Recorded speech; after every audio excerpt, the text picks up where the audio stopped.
నమస్తే. Spiritual, motivation, educational వీటికి సంబంధించి ఇంటర్వ్యూస్ ఇవ్వదలుచుకున్న వాళ్ళు కింద నంబర్ కి కాంటాక్ట్ చేయండి. నమస్తే, వెల్కమ్ టు అవర్ ఛానల్. నేను పద్మిని. ప్రస్తుతంతో పాటు ప్రముఖ ఆధ్యాత్మికవేత్త, నారీ సేన ఫౌండర్, దత్త సేవకురాలు శ్రీమతి లత గారు మనతో పాటు ఉన్నారు. మాట్లాడదాం. నమస్తే అక్క. నమస్తే రా, జై గురుదత్. అక్క, సిద్ధమంగళ స్తోత్రంలో సవిత్ర కాటక చైన అనేది వస్తుంది, ఒక లైన్ వస్తుంది కదా. సవిత్ర కాటక చైన అంటే ఏంటి? జరగబోతోంది, దత్త జయంతి కూడా రాబోతోంది కాబట్టి సవిత్ర కాటక చైన ఎక్కడైనా జరుగుతోందా? అసలు ఏంటి ప్రోగ్రామ్? తప్పకుండా జరుగుతుంది. సవిత్ర కాటక సైనము ముందు రాబోయేది వచ్చే నెలలో మన దత్తాత్రేయ స్వామివారి జయంతి పీఠికాపురంలో. పీఠికాపుర నిత్య విహార మధుమతి దత్త మంగళ రూప. మళ్ళీ నేను నా జయంతి నాడు పిఠాపురంలో నేను ఏదో ఒక రూపంలో కనబడతాననే ఏమో అక్కడ సంకల్పం. పిఠాపురంలో అక్కడ బాపనార్యులు స్వగృహం వాళ్ళు, అంటే నిత్యము అన్నదానాలు అన్ని చేస్తున్నారు తాతగారు వాళ్ళు సంకల్పించుకున్నది సవిత్ర కాటక సైన యాగం.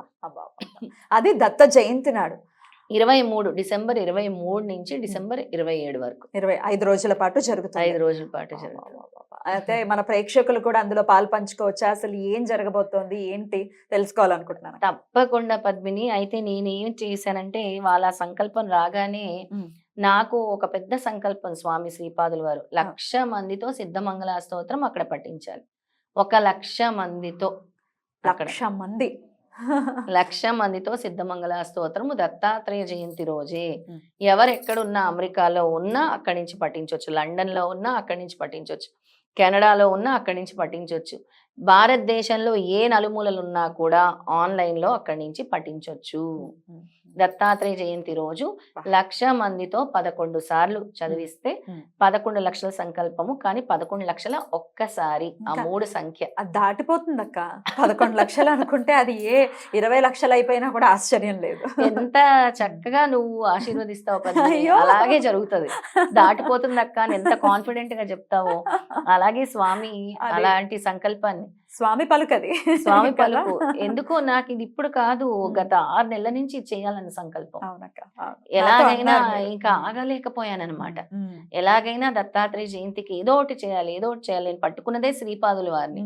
మరి శ్రీపాదుల వారు నన్ను లోపల నుంచి చెప్పు చెప్పు చెప్పు అన్నట్టు బయటకు వచ్చేసింది అది. అయితే రకరకాల కన్ఫ్యూజన్స్ ఉన్నాయి మీ పర్సనల్ లైఫ్ లో కూడా. మీరు వేరే ఫారెన్ వెళ్లాల్సింది, అది పోస్ట్ పోన్ అయిపోయింది. అది అంటే అప్పుడు నాకు గ్రీన్ సిగ్నల్ వచ్చినట్టు అర్థమైపోయింది పద్మిని.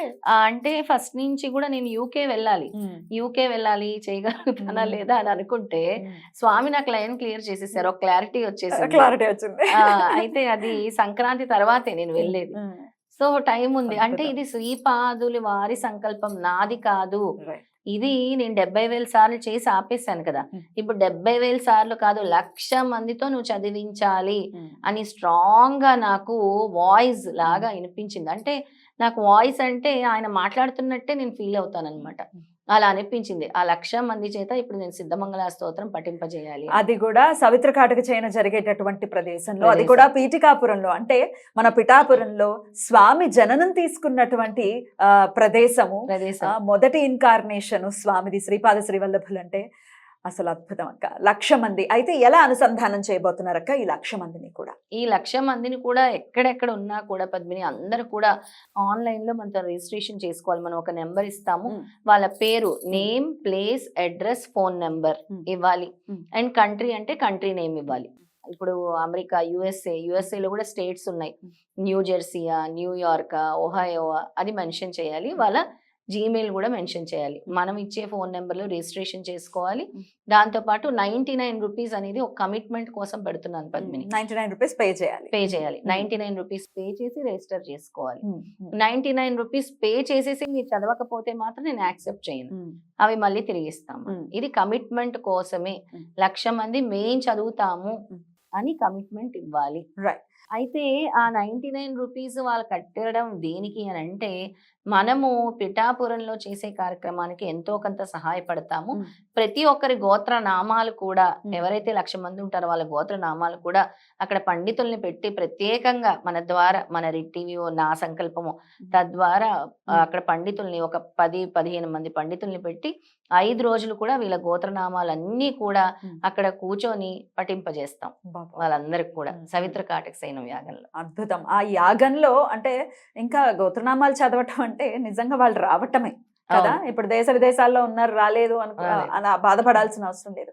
కాకపోతే ఇక్కడ మన ఇండియాలో ఉన్నారు, లేకపోతే ఆంధ్రప్రదేశ్ లో ఉన్నారు, తెలంగాణలో ఉన్నారు, డైరెక్ట్ గా కూడా వచ్చి చూడొచ్చు. డైరెక్ట్ గా కూడా వచ్చి చూడొచ్చు. కానీ ఎంతమంది వస్తున్నారో మనకి రిజిస్టర్ చేసుకొని మేము 26వ తారీఖు వస్తున్నామని ముందే చెప్పాలి. మనకి 26వ తారీఖు ఒక్కటే మనం చెప్తున్నాం, మిగతా రోజులన్నీ చెయ్యట్లేదు. 26 రోజే సిద్ధమంగళ స్తోత్రానికి 1,00,000 సార్లు ఆ రోజే జరగాలి జరగాలనేది సంకల్పం. ఎందుకంటే ఆ రోజు దత్త జయంతి కాబట్టి మిగతా రోజులన్నీ మనం తీసుకోవట్లేదు. ఆ రోజు మాత్రమే ఎంతమంది వస్తున్నారు, ఆ రోజు దత్త జయంతికి ఎంతమంది వచ్చి వెళ్ళగలరని ముందే మనకి ఇన్ఫర్మేషన్ ఇవ్వాలి. రాలేని వాళ్ళందరూ కూడా ఆన్లైన్ లో వాళ్ళు పఠించేది మనం వీడియో రూపంలో జూమ్ లింక్ ఇచ్చి టెలికాస్ట్ చేస్తాము. లేదంటే వాళ్ళు వీడియో రూపంలో ఇలా కూడా చేయొచ్చు. ఒక 100 మంది ఒక చోట గ్యాదర్ అయ్యి కూడా చక్కగా వాళ్ళు కూడా చేసి పంపించవచ్చు. ఇంకా పవర్ అంటే ఇంకా స్వామికి ఆ సవితృకాటక సైనానికి ఇంకా కూడా ఆ ఎనర్జీ, ఆ వైబ్రేషన్స్ అనేవి వస్తాయి. అలాగే వీళ్ళ జీవితాల్లో ఉండే కర్మలు కూడా తొలగిపోతాయి. ఇదొక మార్గాన్ని ఇస్తున్నట్టే స్వామి. అద్భుతం, అద్భుతం. నిజంగా చాలా చాలా వైభవంగా ఉండేటటువంటి కార్యక్రమం ఇది. సవితృకాటక చైనం జరగటమే ఒక అసలు మహోత్కృష్టమైంది. అంటే ఇలా 1,00,000 మంది చేత సిద్ధమంగళ స్తోత్రాన్ని జపింప చేయటం అనేది ఇంకో అద్భుతం. అసలు చాలా చాలా అసలు ఇది సంకల్పం నాది కాదు పద్మిని, శ్రీపాద వల్లభుడిదే అనుకుంటున్నాను. ఆయన ఎందుకనో మరి ఈ 1,00,000 సంకల్పము అంటే నేను అనుకున్నాను చేయలేనేమో అని అనుకున్నాను. లైన్ క్లియర్ చేసేసారు. అప్పుడు నాకు పూర్తిగా అర్థమైంది స్వామి చేయమనే చెప్తున్నారు, దీన్ని ఆపొద్దని చెప్తున్నారు నన్ను అని నాకు అర్థమైంది. అద్భుతం, అద్భుతం అక్క. నిజంగా ఎవరు అదృష్టవంతులు, ఎవరు సిద్ధమంగళ స్తోత్రం ఎంత మంగళకరమైనటువంటి స్తోత్రము. ఎవరికి వారికి స్వానుభవాలు ఉన్నాయి. అది పఠించినంత మాత్రాన్నే స్వామి రక్షణా కవచంగా మారినటువంటి వాళ్ళు ఎంతో మంది ఉన్నారు. అది మనం చెప్పక్కర్లేదు. వాళ్ళందరూ అయితే స్వామి ఎక్కడైనా ఉంటానంటారు కదా, 7 సముద్రాలు దాటి కూడా స్వామి ఉంటానంటారు. నా ఈ సంకల్పము యొక్క ఉద్దేశం ఏంటి అంటే దత్తాత్రేయ జయంతి రోజు ఎక్కడ చూసినా ఆ వైబ్రేషన్, ఆ పవర్ అనేది రావాలి. అమెరికాలో రావాలి, లండన్ లో రావాలి, యూకేలో రావాలి, కెనడాలో రావాలి.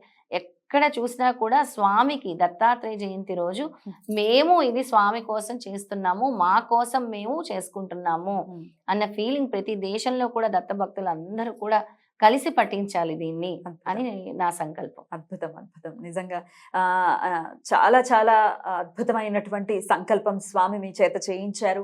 రేపు మళ్ళీ కురువపురం కూడా వెళ్ళబోతున్నారు, పాదయాత్ర చేయబోతున్నారు. అసలు ఇంకా దత్తుడు చాలా అద్భుతంగా మిమ్మల్ని డ్రైవ్ చేస్తున్నారు అనటంలో ఎట్లాంటి సందేహం లేదు. ఆ పాదయాత్ర కూడా ఈ కార్యక్రమం దిగ్విజయం అవ్వాలి. ఈ 1,00,000 మంది కూడా బాగుండాలి. ఎవరైతే చదువుతున్నారో ఈ 1,00,000 మంది కూడా ముందుకు రావాలి. దత్తాత్రేయ జయంతి రోజు ఈ 1,00,000 మంది చదవాలి. ఆ ఎనర్జీస్ ట్రాన్స్ఫార్మ్ అవ్వాలి. ఆ ఎనర్జీస్ అందరికి స్ప్రెడ్ చేయాలి యూనివర్స్ లో అనే నా కోరిక. అదే మహత్ సంకల్పం. అద్భుతం అక్క. ఈ సంకల్పం చాలా ధర్మబద్ధమైంది కాబట్టి ఖచ్చితంగా స్వామి ముందుండి నడిపిస్తారని మనస్ఫూర్తిగా కోరుకుంటూ థ్యాంక్ యూ సో మచ్ అక్క. నమస్తే. శ్రీపాదరాజ్యం శరణం ప్రపద్యే. శ్రీ దత్తరాజం శరణం ప్రపద్యే.